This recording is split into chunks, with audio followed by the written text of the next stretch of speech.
وجهت كلي بحمد وشكر يا ولي المؤمنين والشكور وجهت كلي بحمد وشكور يا ولي المؤمنين والشكور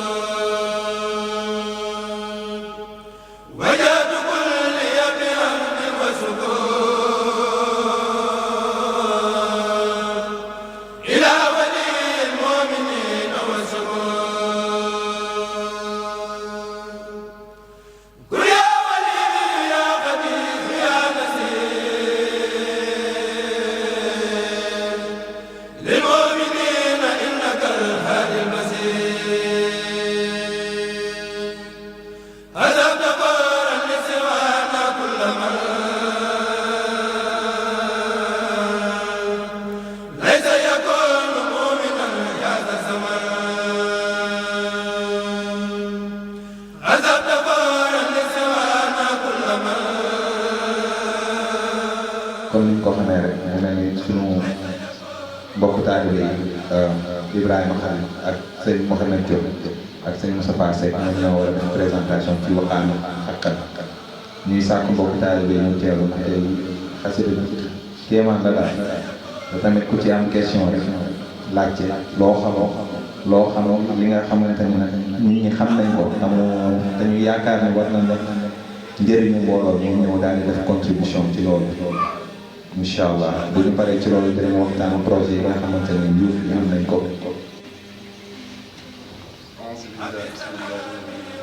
Asalaamaaleykum maa ngi tudd Ibrahima ñu ngi amoon waxtaan bi ñu def ci maak Mohamed mu ngi tënkee xasida bi ci ñetti aaya alquran aaya bi njëkk mu ngi nekk Wakkana alaynaa nasrul mu'miniin nekk ci suuratul Arum aaya bi ci topp mu ngi nekk fastajaba lahum rabbuhum nekk ci suuratul Ali Imran beneen aaya bi ci topp mu ngi nekk falaa ta'lamu nafsun maa ukhfiya lahum min qurrati a'yunin jazaa'an bimaa kaanuu ya'maluun nekk ci suuratul As-Sajda xasida Wakkana hakkan Cheikh Ahmadou Bamba Xaadimu Rasuul mu ko bindee Gànnaar te booba naar yi dañu nekkoon ci ay jafe-jafe yu rëy nekkoon ci ay tolof waaw amuñu woon kenn koo xamante ni mënoon na leen fajal seen tolof yooyu benn naar bu ñuy wax Muhammadun Abdullahi ibnu Ayyibi ku mënoon alxuraan loolu daan naa daa Sëriñ Tuubaa weer koor am maxaali jur xuruuf loolu bi naar yi jaaxlee nag benn buuru Morocco moo fa yónni woon ay soldaar ñu jaxase réew mi ba naar fa ari jéye bu rëy naar yi jaaxle loolu nag Muhammadul Abdullahi ibnu Ayyibi moomu nag moo tëdd ba guddi gént sëriñ bi di way xasida boobu nga xam ne mooy Wakkana hakkan alaynaa nasrul mu'miniin léegi bi ñu yeewoo la wax naa yi ni la jafe-jafe yi ñu am ak gàllankoor yi ñu am yëpp bu ñu demee ci Cheikh Ahmadou Bamba Xaadimu Rasuul mu fajal nga xam ne si la naar yi def mbooloo bu takku fekk sëriñ bi Tuubaa Gànnaar keroog ba ñu ñëwee wax ko seen soxla ba àggal Sëriñ Tuubaa dafa ne ba ñu ñëwee wax seen soxla ba àggal Sëriñ Tuubaa dafa dugg ci biir bi mu duggee ci biir néeg bi ba génn waale xasida bi di Wakkana hakkan xasida bi nekk xasida bu tooy xepp nga xamante ni araf boo si laal mu for mu jox leen ko ñi xamuñu nag ba mu génnee jox leen ko ñi xamuñu nag bi mu duggee ci saa si la ko bind génne ko am nañu itam ba tey itam xamuñu nag bi mu duggee dafa dugg génne fekk ni da ko bindoon ba noppi indil leen ko xasida bi ñu ko bindee mu ngi am xasida bi mu ngi toll ci 152 bayit 152. أعوذ بالله من الشيطان الرجيم بسم الله الرحمن الرحيم السلام عليكم ورحمة الله وبركاته. I'll be presenting inshallah in English to explain the presentation that was put together by Khalil and Mohamed about the Qasida Wakkana hakkan alayna nasrul mu'minin. I wanted to give a little explanation for those of you who don't know what they mean when they say the word tongue. In this case, when they talk about the writings of the Shaykh. When he would write the Qasida, oftentimes he would take a verse from the Quran. So in this case, the first one is Wakkana hakkan alayna nasrul mu'minin. That verse, he would take the letters of the verse. So for example, Wakkana is a waw, kaf, alif, nun until you finish the entire verse. And every letter from the verse, he would write 2 lines of poetry out of it. So when you would put all of the verses, the letters together from the first ayah of Quran, which was Wakkana hakkan alayna nasrul mu'minin, the second was fastajaba lahum rabbuhum, and the third was a verse from Surah Sajdah, فَلَا تَعْلَمُ نَفْسٌ مَا أُخْفِيَ لَهُم مِّن قُرَّةِ أَعْيُنٍ جَزَاءً بِمَا كَانُوا يَعْمَلُونَ. Those 3 verses were the verses that the Shaykh used, and the letters, all of the letters from those verses, for each he wrote 2 lines of poetry. So altogether that was 152 verses. That is how the Qasida was made up. So when you hear that it's called Wakkana hakkan, you won't see the word Wakkana hakkan in the Qasida, but you will see it if you follow the letters that begin each verse. The cause for why the Shaykh wrote the Qasida was during the time when Mohamed Diop was in Mauritania. He was there because of an exile, which was the second exile after his exile in Gabon. While he was there, there was a group, or a village, you could say, of the people in Mauritania, which is Ghana, if you would say it in Wolof, who at that time were facing a lot of difficulties. There was a king of one of the nearby cities who had been giving them a lot of difficulties. He had been taking their property. Some say also that there was a disease at that time, but what's known for sure is that they were going through a great amount of difficulties. And amongst them there was one person whose name was Muhammad ibn Abdullahi ibn Ayyi. This Muhammad was the one that the Shaykh had would call during Ramadan to perform the Nafila prayers. So when night came, Muhammad was sleeping and he had a dream in which he saw that the Shaykh had written a Qasida with the letters of Wakkana hakkan alayna nasrul mu'minin all the way until the last of the 3 verses. When he woke up, he told the people that this person, Shaykh Bamba, if we go to him, I believe that he can solve the difficulties that we're going through. At this point, the Shaykh did not know that they were coming. So they, amongst themselves, made a party, a group, and they went to see the Shaykh. When they arrived, they came, they greeted him, and then afterwards they explained what they were going through. They asked for his help. They didn't even ask specifically for the Qasida, they just told him what their difficulty was. As soon as they told him, he stood up and went inside. And when he came back out, he had the Qasida in his hand. So it was only a brief amount of time for him to go in and come back out. And when he came out, it was 152 verses written, and the ink was still wet. So when they say that,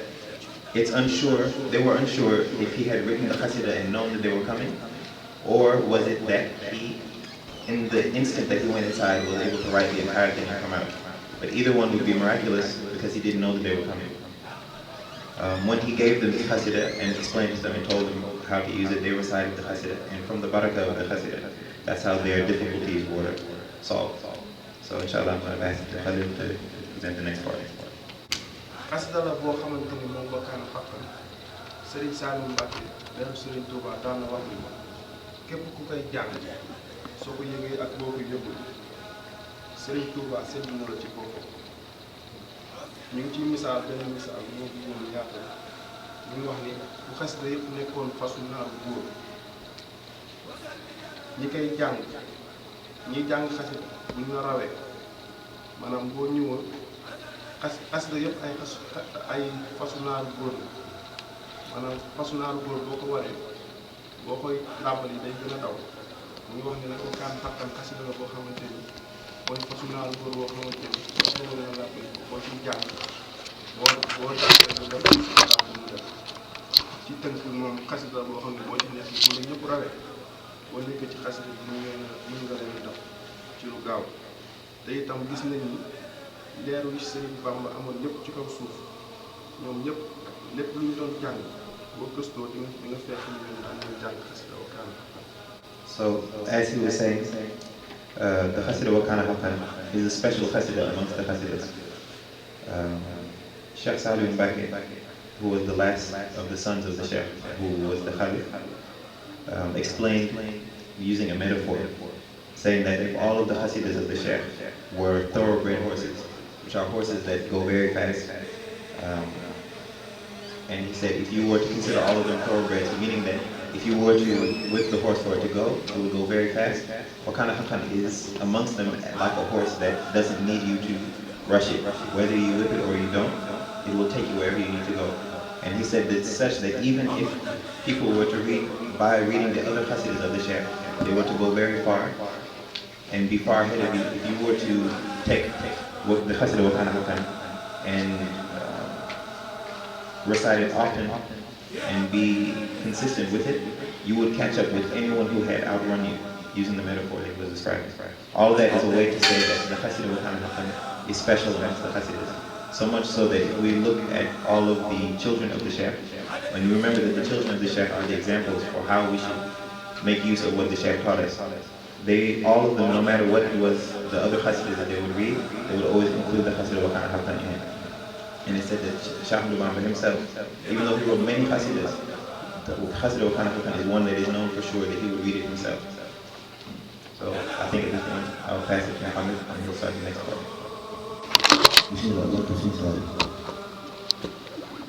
Wakkana Hakkan xasida la boo xam ne soo koy jàng doo jeexal teraanga àdduna ak alaaxira bi nga jëm te li si gën a yéeme mooy mun na ala xaari isil xuruufi bi maa yafruuxu zann min mahruufi mooy yow boo doon jàng xasida gi la nga say yéene sax sunu borom dala say defal lu kawe sa njool. Sëriñ Tuubaa nee woon na tamit saa boo xamee nit daa nekk si ay jafe-jafe wala lu mën a doon ñu tëj ko kaso wala mu nekk si ay jafe-jafe nga julli gee ba pare daal di def ñetti Wakkana Hakkan sell yéene ci kooku jafe-jafe yooyu mu nekk mu génn si kàttanu yàlla suñu borom balaa bés baa dellu si dina génn si jafe-jafe yooyu ci barke Wakkana Hakkan. Wakkana Hakkan li si gën a yéeme mooy di ko Sëriñ Tuubaa tiimal dafa wax ni suñu borom may na ma si Wakkana Hakkan loo xam ni waa àdduna bi yëpp weeru koor yu ñu mos a wóor yëpp si àdduna tàmbalee sa gaa yu baax ba si ñi mujj bi weeru koor yi boo ko dajalee ak nit bi ko doon wóor lan sa war a am si tuyaaba lépp Sëriñ Tuubaa nee na Wakkana Hakkan wecc na ko si moom maanaam bi mu bindee xasida bi suñu borom jox na ko si yool bu toll noonu moo tax mu naan naa jiy dukal yomb ba xam la yomb wali jaxantal fitra foofu sow nee na it kenn naataable wu ni yoonu géej gi coono bu ne daj na ko loolu mu naan sama ñaari guddi Ndakaar yi su ma ko fàttali ko du ma bëgg lu dul jël aw ngànnaay dal si tubaab bi nee na coono yi muy metti ak li mu ci daj lépp li ko sunu borom fayee Wakkana Hakkan tax na mu fàtte coono yooyu yëpp te barke Wakkana Hakkan moo ko yëgal Sëriñ Tuubaa axam tey te man xal ba ansa kulama madamina duri ma xawta zulama Wakkana Hakkan xasida la boo xam ne képp ku di jullit waxuma ab murit ku di jullit war ngaa sant yàlla sunu borom sant Wakkana Hakkan. So for the third part, Mohamed was presenting a little information about the Qasida and what can someone who reads the Qasida expect as a reward from Allah. The Qasida Wakkana Hakkan is a Qasida that anything that someone needs from Allah in this life and the next, they can have it through being consistent in reading the Qasida Wakkana Hakkan. One of the things that was mentioned in this talk by the righteous people was that if someone is in difficulties and needs help, if someone to pray for them after praying for the Isha prayer at night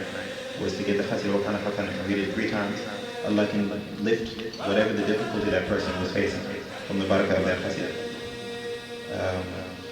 Whether it be that the person is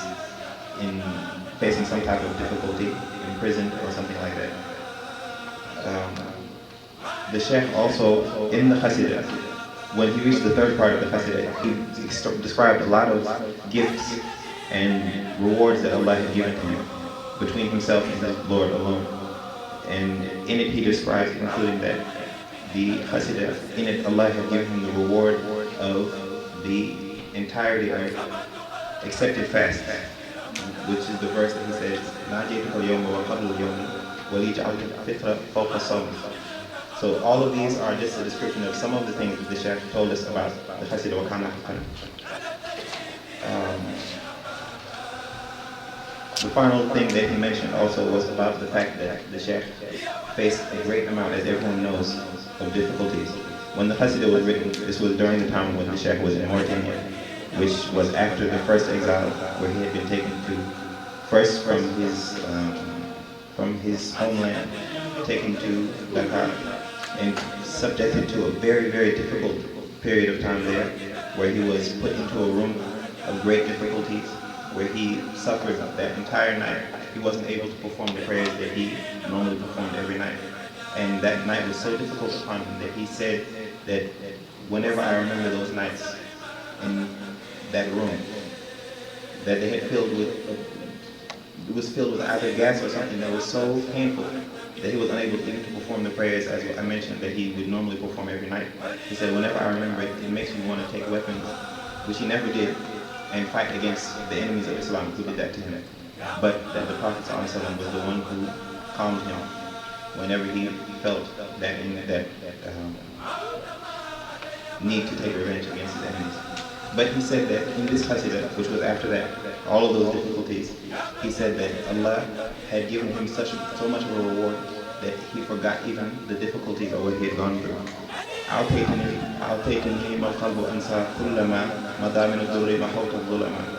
So this is a Khasida which, for the person who recites it, has a great amount of benefit. It's a Khasida that tells us about Cheikh Ahmadou Bamba, and it gives us a window into where he was at this period of time, which was after all of the difficulties, and he had reached now the point of Allah giving him his reward. Serigne Touba dafa wax ni bi may dem si géej gi yàlla damaa mayoon ku aaji si man Serigne Touba mu tudd àdduna ak àllaaxira la jëm mooy kullu muridi bi yàlla ji asmatu bépp murid bu ñëw si man nii aslamtu nafsi kooku moom dina texe àdduna ak àllaaxira nee na bi mu bindee Wakkana hakkan nag sama borom daa yebal Seydina Jibril di ko neel Serigne Touba léegi waxatuma ku aaji si moom Serigne Touba ku la bëgg mucc na bépp xol bu bëgg Serigne Touba bés ni ki tey texe na àdduna ak àllaaxira si barke Wakkana hakkan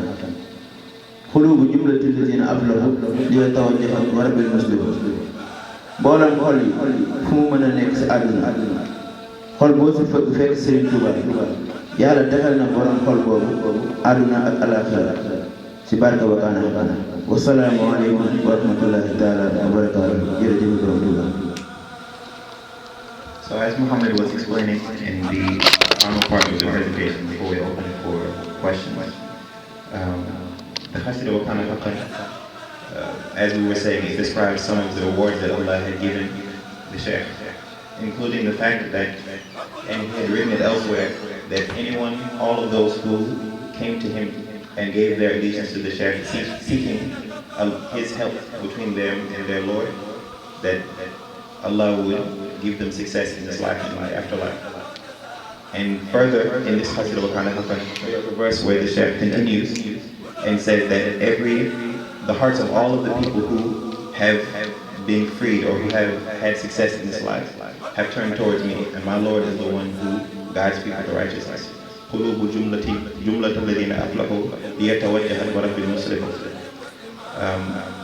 This is one of the many rewards that Cheikh Ahmadou Bamba got from his mission and brought back to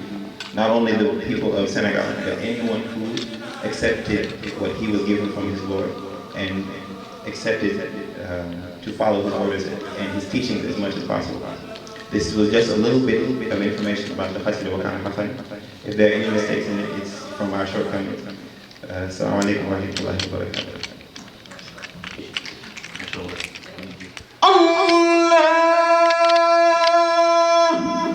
أكبر أشهد أن لا إله إلا الله أشهد أن لا إله إلا الله أشهد أن محمدا رسول الله الله أكبر الله أكبر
على الذي به كفى